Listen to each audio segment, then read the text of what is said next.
Okay, so during our last session, I introduced you to the AND operator, which is the this one right here. Let me highlight it.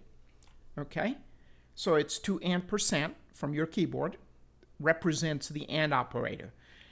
In this example, as a quick review, all of these three expressions. So what is an expression? It's right here. This is a Boolean expression. That means this one returns true or false. So does this one, and so does this one. So remember from the previous session, we had a program that asked you for a username, password, and if you were a robot or not. So all had to be true to get what we call a user match display on the screen, okay? So that means a username was the correct one, the password was the correct one, and you were not a robot, okay? So notice the and for between each expression, right? This means all of these had to be true. Okay, this is not an or condition. We'll see that later on. Okay, good. Let me go back and we will do this time another username and password example. We'll forget the robot, but I want to show you something interesting at this stage. Can we have an if statement within an if statement to get something similar to an AND function? And the answer is absolutely. So that's the next technique I'm going to show you. And I'm just going to limit it to the admin and the password, right? So the username and the password. So what I'm going to do is copy this whole program here. Okay. And create a new source file. Paste this here. This is how you quickly, rapidly change your scenarios. We're going to change this one to 20. I always like to write my file name above here, how I'm going to save it, okay? As a matter of fact, what you could do is you could copy this, and then when you hit save, notice we're at example 19 already saved. So what I'm going to do is Control V. So I have example 20, save it. And there you have it. Now notice the tab now, it's example 20. Example 19 was the previous example. So what I'm going to do is change the objective, right, a little bit to reflect what I'm trying to do. Basic if statement without the else, and I'm going to say basic nested if statement without the else, right? So which means I'm going to have an if statement within an if statement. And I am not going to need the robot statement, so I can take that out.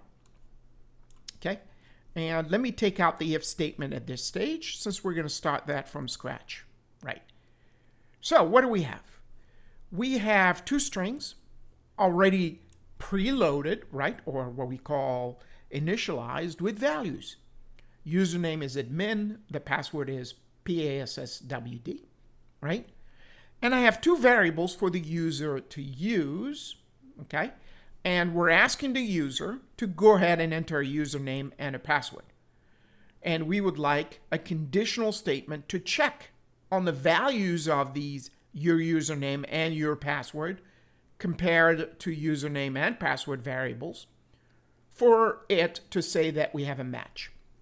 And the way we're going to do this is first we're going to verify that we have a valid username before we even bother evaluating if we have a password. And that's where a nested if statement comes in handy. So in that case, I can write it this way: if, right? So you need simply one expression here. Username, your username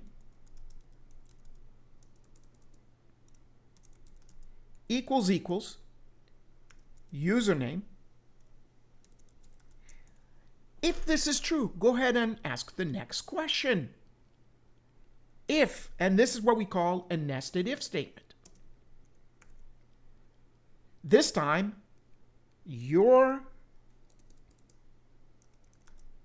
password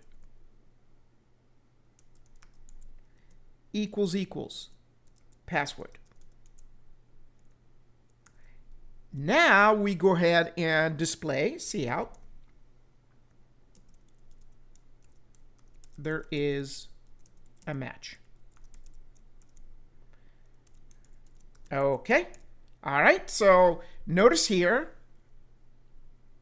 So this is similar to an AND function, except we're breaking it up into two if statements, or what we call nested if statements, an if statement within the other.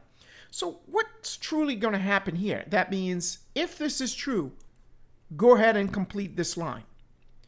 All of this, these two are all considered one line, so there's no need for curly brace. If you do want to put curly braces, go ahead. It will not make a difference. Right? So if this was not an if statement below this if, then you would have two lines. But since this is already an if statement right here, all of this block is considered one line as far as the first if statement is concerned. So that's a very important observation in case you're crafting your code here on the editor and you're asking yourself, should I put a curly brace or not, to truly delineate the true block of my code. Now, you could have done it this way. Okay? So yes, and this would have been correct, which means this here is the true block of the first if statement, and then you have an if statement within that true block.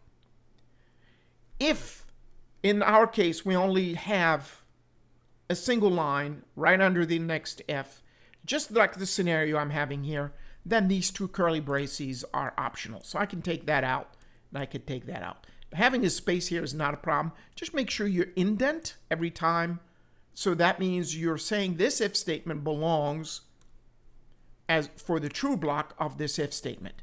So that means this indentation here as well belongs to the true block of this if statement. All right, now let's see how this behaves. Okay, so I'm going to compile and run. And what I'm going to do is make this a little bigger here. Let's pick a different font. And there you have it. Now, let's suppose I write in the wrong username. And I type in my name. Right? So, and notice it's asking me for the password. Okay, great. So, password, it doesn't matter. 1, 2, 3, 4, 5. So, both are wrong. Great. Well, the first time it tested the username, it's wrong. It's not going to execute the line for the password. So this is very efficient coding. So you don't need to further evaluate downstream if the first if statement is wrong or yields a false. Okay? So now let's go ahead and put the wrong username but the correct password. And still wouldn't matter, because the password will never get evaluated. So for the username, let's say I type Drew, but for the password, I do actually type in the correct password. Still, as you can see, it will not go further because at the moment it evaluates the username, it's false. It doesn't even bother going through the password evaluation. So it didn't matter that you had the correct password. Now let's suppose this time, and let's run it this time, we do indeed put in the correct username, but the wrong password. 1, 2, 3, 4, 5, 6, right? This time it will evaluate up to admin. It will pass the test. But now it will evaluate the password and it won't pass the test. And there will not be any match, so no message. No news is good news, right? There you go. Now, let's suppose this time we enter both correctly, admin and PASSWD, right? So this should let us in. There is a match. So both conditions have to be true, right? For the final output to show up. So this is similar to an AND function, except I've broken it down into two if statements, or basically a nested if statement. Okay, could I have done it with a robot as well? Yeah, you could have kept going, And so that's some exercise you might want to do, is go back to, say, like example 19, and create another nested if statement within this one, right? Right after you finish password, for the robot equals no. And if it's true, then there is a match. Okay, so in the next video, we will evaluate the OR condition and when it's a good idea to use an OR versus an AND. And hopefully that we will have enough time to also evaluate what if we had a combination of AND and OR. And that is definitely possible. And then the next level, what if we wanted to use what we call De Morgan theorem? So De Morgan theorem is an objective we would have when we're doing conditional programming. And that includes either you're doing if statements or in the future when we're ready to do loops as well. Okay, I will see you again for the next video. Thank you.